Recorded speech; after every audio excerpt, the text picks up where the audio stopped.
So previously we discussed the types of heat sinks, fans, and liquid cooling that are used to lower component temperatures.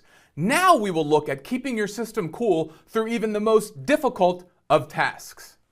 So let's go over here and take a look at our friend, the closed case once again. And the first thing I want to point out to you is that whoever built this case, there was a guy here, did a fantastic job with cable management. You can see that the cables are perfectly routed behind the motherboard and only come out where they are. Now this isn't where they are needed, excuse me. Now this is important because if you had cables just kind of shoved in there, we wouldn't have proper airflow that we need to actually cool the system.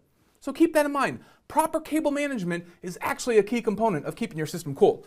Now we take a look at this. We have a bunch of fans in here, and you can see we have two fans here. And we have, you can't really see down here, but the PSU has a fan on the bottom. And then we have a fan here and two more here. So the whole thing about keeping a system cool is you want to have spots to intake cool air and spots to exhaust hot air or warm air. And most of the time what we do is we set one or two fans at the front of the PC and maybe one at the bottom, and those are in charge with bringing our airflow in, our nice cool airflow in, right?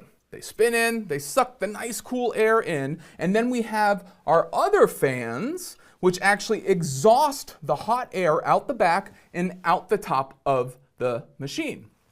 Very cool. So cable management is not the only way that you can keep your system flowing with a lot of air. As you notice here, I just noticed we got a little bit of dust there.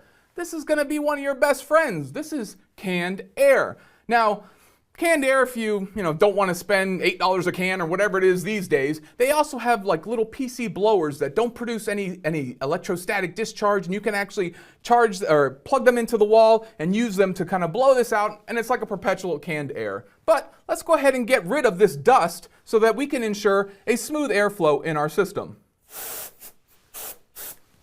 Perfect. It's that easy. Now, one more thing I want to talk about when we talk about cooling our systems is actually in the BIOS. Now, if we look at our BIOS here, yours is going to look different. That's okay. Every single BIOS pretty much is different.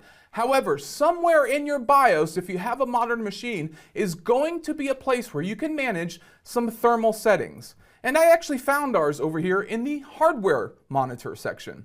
So I'm going to click on that, and you'll notice right here that I have access and control to all the system fans that could be possibly plugged in this system, the CPU fan. I can enable smart fan mode, or if I want to control the fan settings myself, I can disable that and manually set them all in exactly as I need it. So again, there's a lot of different ways to cool your system. What you want to make sure of is that you have good cable management so that that cool air can flow in and that hot air can flow out. And you also want to make sure that you open up your case and clean those components out from time to time.